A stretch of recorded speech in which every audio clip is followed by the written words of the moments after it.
पश्चिम बंगाल सरकार और उसके लाखों कर्मचारियों के बीच सालों से चल रहे महंगाई भत्ते का विवाद आखिरकार सुप्रीम कोर्ट की चौखट पर निर्णायक मोड़ पर पहुंच गया है। गुरुवार को शीर्ष अदालत ने ऐसा फैसला सुनाया जिसने न सिर्फ राज्य सरकार की मुश्किलें बढ़ा दी हैं बल्कि करीब 20 लाख कर्मचारियों की उम्मीदों को भी नई ताकत दे दी है।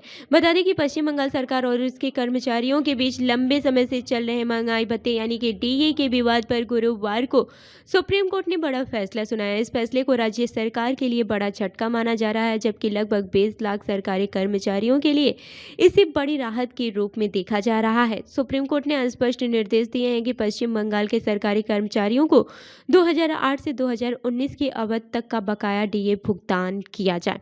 अदालत ने अपने पहले के अंतरिम आदेश को भी दोहराया जिसमें कहा गया था कि बकाया राशि का कम से कम 25% भुगतान 6 मार्च तक हर हाल में किया जाना चाहिए। इस पूरे मामले में भुगतान की समय सीमा और व्यवहारिक ढांचे को तय करने के लिए एक विशेष समिति का गठन किया गया है। इस समिति की अध्यक्षता पूर्व सुप्रीम कोर्ट जज जस्टिस इंदु मल्होत्रा करेंगी।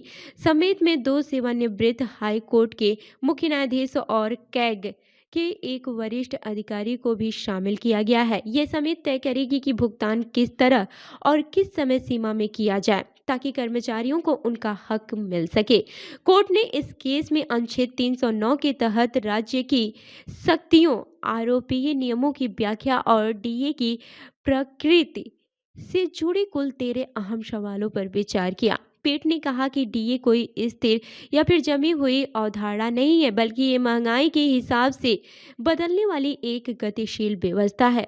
अदालत ने डीए से जुड़े नियमों में राज्य सरकार द्वारा किए गए बदलाव को मनमाना और शनकी करार दिया।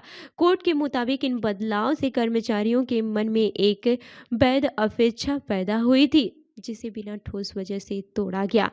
वहीं वित्तीय तर्कों पर भी सुप्रीम कोर्ट ने साफ शब्दों में कहा कि केवल आर्थिक नीतियों का हवाला देकर किसी वैधानिक अधिकार को रोका नहीं जा सकता। हालांकि कोर्ट ने यह भी स्पष्ट किया है कि साल में 2 बार डीए देना अनिवार्य है या नहीं, इस सवाल को भविष्य के लिए खुला रखा गया है। इसके साथ ही डीए को मौलिक अधिकार मानने के मुद्दे पर भी अंतिम फैसला बाद में होगा। इस फैसले के बाद से अब सभी की नजरें इस बात पर टिकी हैं कि समिति भुगतान का रोड मैप कितनी जल्दी तय करती है और कर्मचारियों को उनका बकाया कब तक मिल पाता है। तो इस खबर पर आपकी क्या राय है, हमें कमेंट करके जरूर बताएं और ऐसे ही अन्य खबरों के लिए हमारे चैनल को लाइक करें, शेयर करें और सब्सक्राइब करना न भूलें। मिलते हैं अगली खबर में, तब तक के लिए देखते रहिए आरएल न्यूज। धन्यवाद।